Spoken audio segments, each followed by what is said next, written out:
Hello, everyone. Welcome to CBIC's Recertification by IPUs webinar. As most of those listening are already aware of, CBIC has officially launched recertification by continuing education as a method of recertification.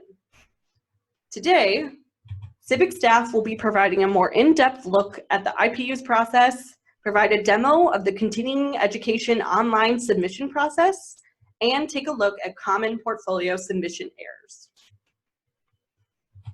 To get started, let's review. What does recertification by continuing education mean for recertifying candidates? It means that you now have the option to recertify by continuing education or by examination during the year you're up for recertification. Candidates who opt to recertify by continuing education must obtain domain-specific infection prevention units. It is available to all candidates who hold the CIC and are up for recertification beginning in the year they are due to recertify. And yes, the examination will continue to be offered. So how does this new method of recertification work? If you choose to recertify by continuing education, you must submit a professional portfolio demonstrating a completion of a minimum of 40 infection prevention units, or IPUs. You may begin filling out your portfolio on January 1st of the year you are due to recertify.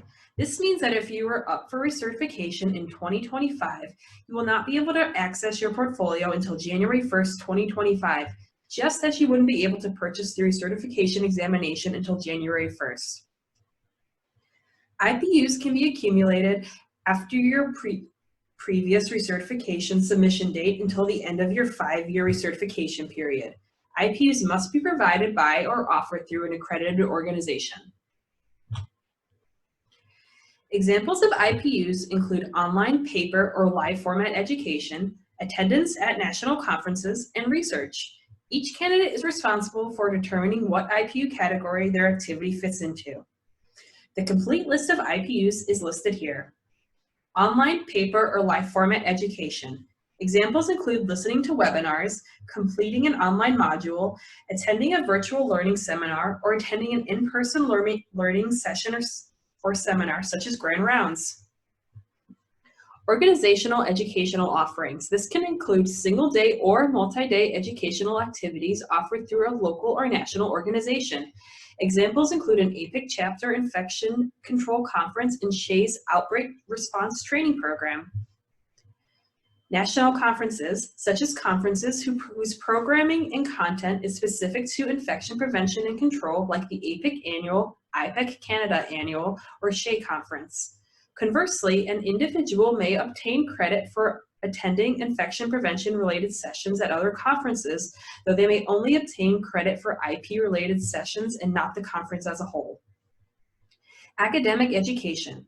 If you are enrolled in accredited programs that offer education specific to advancing infection prevention and control, such as completing a Master of Science in Nursing or a Doctorate of Public Health program, this is eligible for IPUs. This must be completed during your 5-year recertification period. No retroactive education is accepted. Publications. Authoring an article published in a peer-reviewed journal covering topics specific to infection prevention and control, such as an article appearing in the American Journal of Infection Control, authoring a training manual, course, or a chapter of a textbook, just to name a few. Presentation includes delivering research or teaching outside of an academic setting in a presentation format, such as authoring an abstract at a national conference, speaking at a chapter, state, or national conference, or delivering a webinar with a primary focus on infection prevention and control. Participation in a professional organization. This includes both elected positions on a board, such as president, president-elect, or secretary, and positions of voluntary leadership, such as serving on a committee as a committee chair. Participation in a professional organization is weighted per term. Teaching topics specifically related to infection prevention and control, or acting as a preceptor, mentor, or instructor for an accredited institution such as a university nursing program, public health program, or medical center or facility can earn IPUs.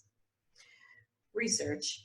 Acting as a principal or co-investigator of a study proposal or grant, authoring or co-authoring a study proposal or grant for subject specific to advancing infection prevention and control. Examples of providers include the CDC, a state or federally funded activity, or a local facility IRB. Each IPU must also fit into one of the 8 domains or categories of the examination. In addition to recording how many IPUs your activity counts toward, you must also record what domain your activity fits into.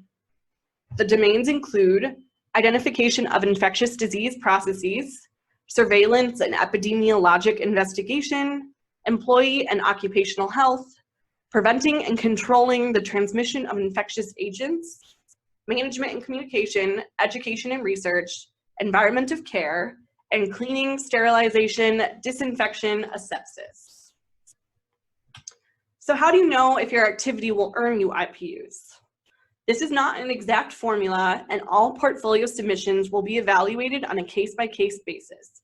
But in general, if your activity meets the following, it may be eligible to obtain IPUs. The subject matter is related to infection prevention and control and falls within at least one of the 8 exam domains. It is presented through or sponsored by an accredited organization, and you are able to verify attendance or participation by providing the required documentation. Each activity you will participate in earns IPUs, and the total number of IPUs must add up to 40. Reference that your IPUs must be presented through or provided by an accredited organization, and this slide outlines some examples of known accredited organizations. As the portfolio process grows, CBIC will continue to develop resources for candidates to reference regarding this process. Ultimately, though, all candidates are responsible for determining if the activity participated in is from an accredited organization. Some potential accredited providers include the American Nurses Association, or the ANA, IPEC Canada, or APIC, the Association for Professionals in Infection Control and Epidemiology. As a recap, the following is a timeline of the recertification by IPU process. On January 1st of your recertification year, you'll be able to access your professional portfolio on the CBIC website. Once you're able to access your portfolio, you may begin recording activities for IPUs. Once your activities are recorded, you must upload verification documents to the professional portfolio and then submit your portfolio by October 31st, though we encourage you to submit it earlier. After submission, a random audit of portfolio happens. If you are audited, you will be contacted. If we need anything else from you, we will follow up with next steps. If your portfolio is accepted, a new 5-year recertification period begins.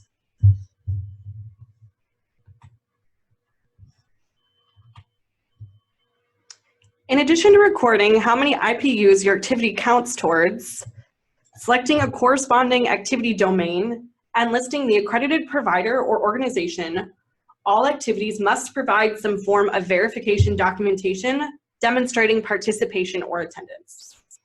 CBIC will not accept paper copies of documentation.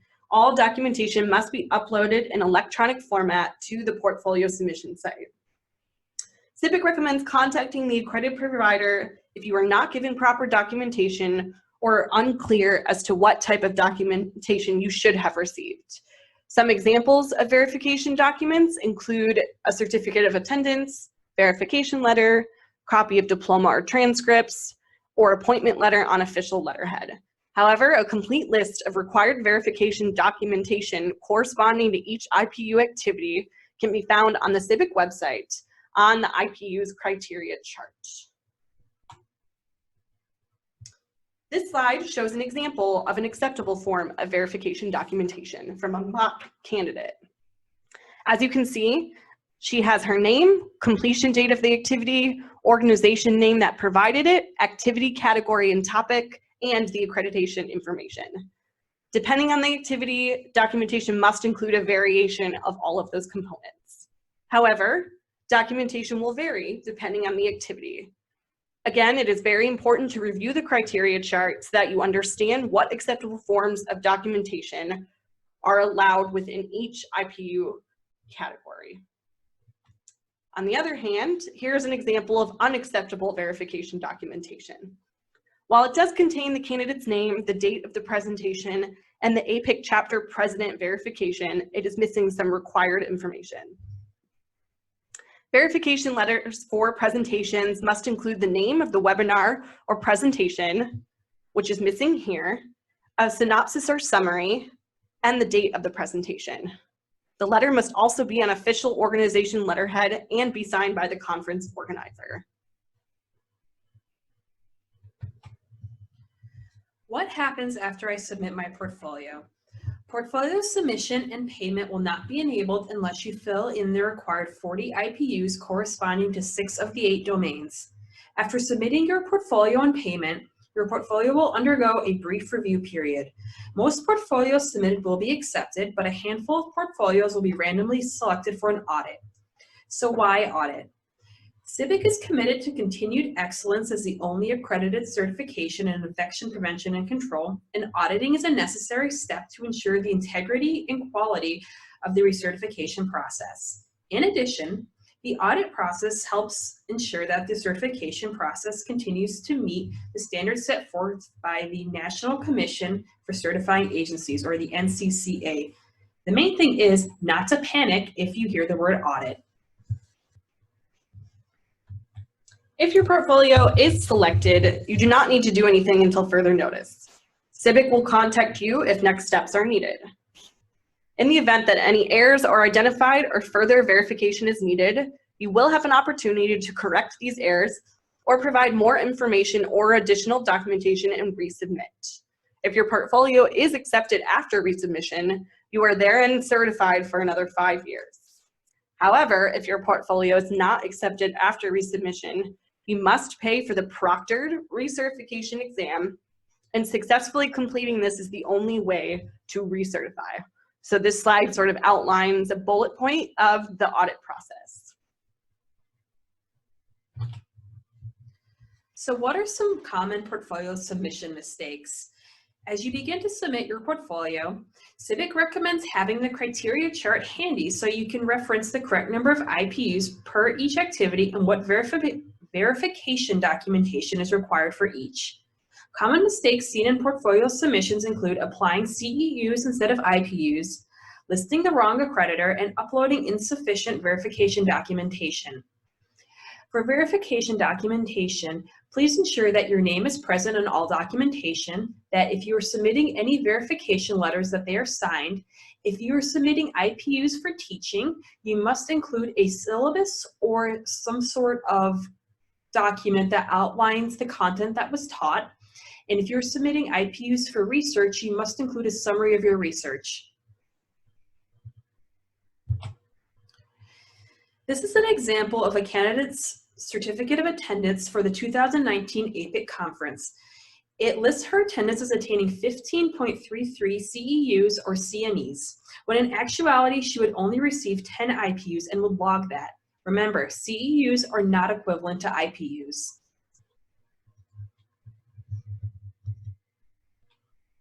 Prior to reviewing the IPU criteria chart, this candidate might assume that CEUs and IPUs are one and the same. Which brings us to the FAQ section of this webinar, beginning with one of our most popular questions: will my CEUs/CNEs be accepted? The answer is, in a way, yes. IPUs are unique to CBIC and that they are similar to continuing education credits, but they are weighted differently. This is an important distinction to note. For example, if you attended a multi-day educational workshop hosted by APIC and obtained 13 CEUs for your attendance, this would only get you 10 IPUs. Conversely, you might attend a different workshop that gave you 6 CEUs, but would actually total 10 IPUs. The bottom line is that CEUs and IPUs are not equal, and the candidate is responsible for determining how many IPUs an activity will be assigned. What does an accredited organization mean? An accredited organization is defined as one that is nationally or regionally accredited. These institutions are held to standards and processes for academic quality, improvement, and accountability. Some examples include the ANCC, ACCME, and ASCP. But what about state boards of registered nursing? Providers approved by state boards of registered nursing, such as the California State Board of Registered Nursing or the Nevada State Board of Registered Nursing, are acceptable to use for IPUs.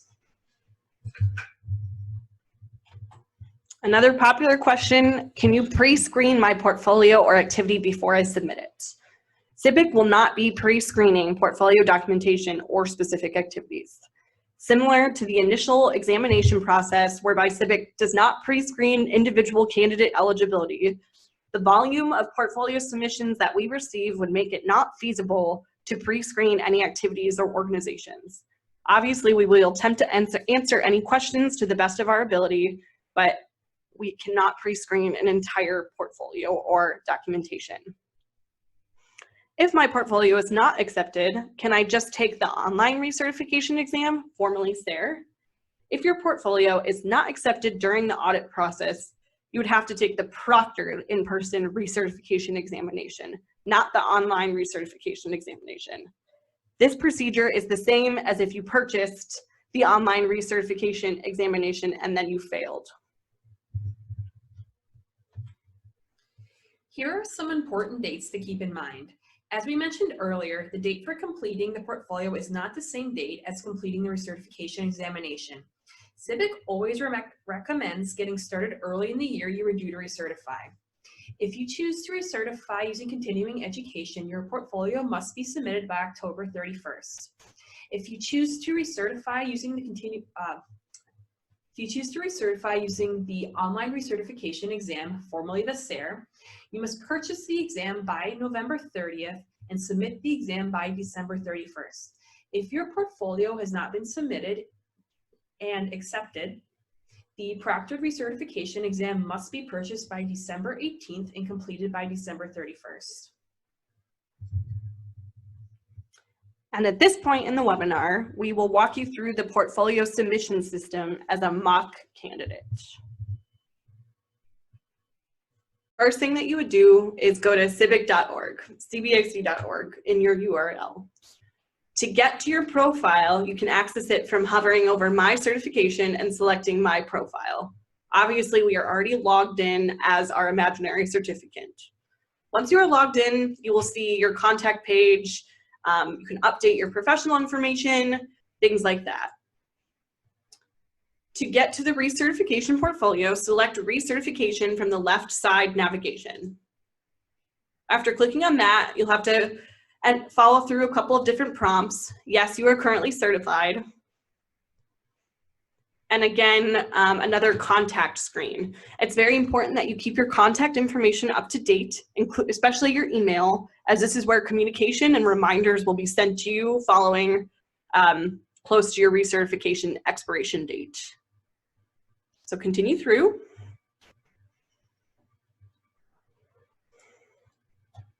After completing those screens, you will be sent to I wish to recertify by exam or I wish to recertify by continuing education. In this instance, we will select I wish to recertify by continuing education. So this is what would show up.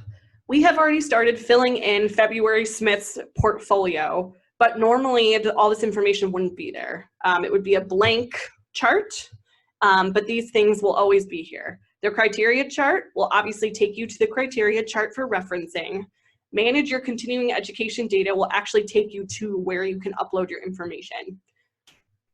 So if we click on this, we will continue filling in February's portfolio. She's at 30 IPUs, so she needs 10 more to meet the required minimum. Manage continuing education information. So to add an item, you select the Add New Item button near the bottom of the page, right here. To remove an item, select the Remove Item Above button below the applicable item. So in case you screw up or you enter something wrong, that's how you can go ahead and make some edits. To save any outstanding edits and return to the main page, click the Save and Return to Main Page button at the bottom of the page. So you can enter and exit this portfolio submission site as many times as you wish, and this information will save. Obviously, we've entered this before. We did this a couple days ago, and it's still there. So, you know, if theoretically, if February Smith decided that she didn't want to submit her portfolio right now, this information would stay here for a couple of months.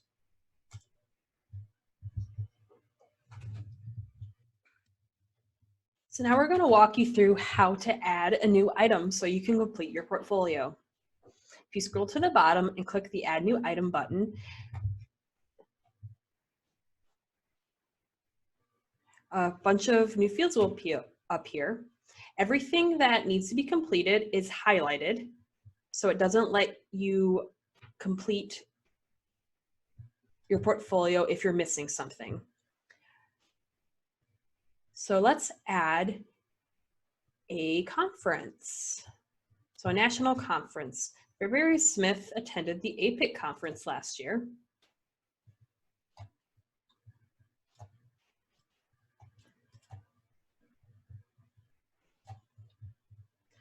Conferences earn 10 IPUs. Complete the title. A brief description.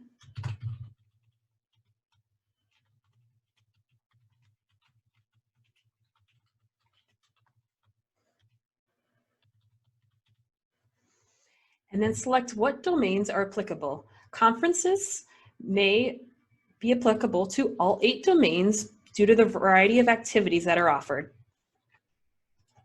The provider is APIC, and the accreditor is the NCCA. If you have any comments you would like to add, here's a space to put them, and then there's a space for you to attach a verification document.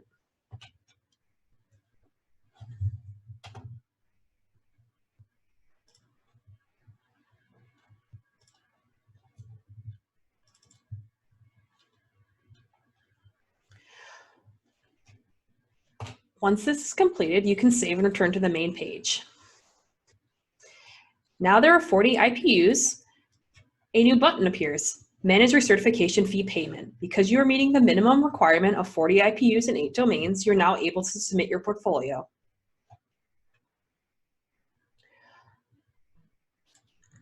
This will walk you through the steps on how to submit your portfolio, which is $375. Once it's submitted, we will receive an email, and then if you're selected for an audit, you'll be notified. I just wanted to point out that you hover over the category or the IPU earned, the category will show some more information about the IPU category that you have selected. So for example, if we switch this to presentation, it references speaking at chapter, state, and national conferences or delivering a webinar. Obviously though, this is still the professional organization participation. So that's just another reference point for you. And then if you hover over the IPU earned, it just shows you a little bit more information, but also the caveat that CEOs and CEs earned may not be equivalent and are weighted equally to IPUs. I just wanted to demonstrate what would happen if one of the required fields was missing. So right now, as you can see, February is able to access the recertification fee payment because she has the required 40 IPUs and 8 domains, or 6 of the 8. However, say we were to go back here and remove this required field. Maybe for some reason she forgot to enter it, or for any reason. If I save and return to main page, the recertification fee payment option disappears, and under data summary, one incomplete item is shown. And you can see right here that that's the missing title. So just something to keep in mind as you are filling out your portfolio with them. So if you go to cibic.org, this is our homepage. If you hover over Recertify and select Recertification by Continuing Education, this will outline some helpful things that you can download. There's an IPUs manual, similar to the candidate handbook, but specific to recertification by continuing education. It has a lot of the information we've already covered in this webinar, and also some more things that might be helpful, including a tracking sheet that you can download to help you record your activities throughout the year or years, and much more. You can download a complete list of IPUs, download a presentation about IPUs to help educate you and your team about the process. And then there's this infographic. Here's the timeline, which should be familiar to you all, but kind of just another way to visually represent it. And the criteria chart, which we've mentioned a couple of times throughout the webinar, and this is where it's located. So obviously the chart has category, a description of the activity, the number of IPUs corresponding to it, if there is a maximum number of IPUs that you can obtain through that activity, examples of participating providers, and then the required documentation. And again, this might vary based on the activity, but in general, this is the kind of documentation that we will be looking for and keeping an eye out for each IPU activity. All right, so that concludes the portfolio demo. This slide just outlines step-by-step instructions on how to access the portfolio again, sign into your profile, select recertification from the left side navigation menu, and proceed through the following contact pages to indicate that you are certified and to update your mailing address, your shipping address, or your email, and then select I wish to recertify by continuing education. This slide outlines some resources and the URLs corresponding to them, but I just went through where you can find these on the website, the portfolio manual, the downloadable criteria chart, and then there's also the IPUs FAQ page, which is routinely being updated, so make sure you check that. And that concludes our IPUs webinar. Thank you so much for everyone for listening. And if you have any more questions, don't hesitate to contact Civic at info@cbic.org. While we do not pre-screen portfolio submissions or verification documentation, we will attempt to answer your questions. And but as always, civic.org is the best place to go for any information. Thanks. Thank you.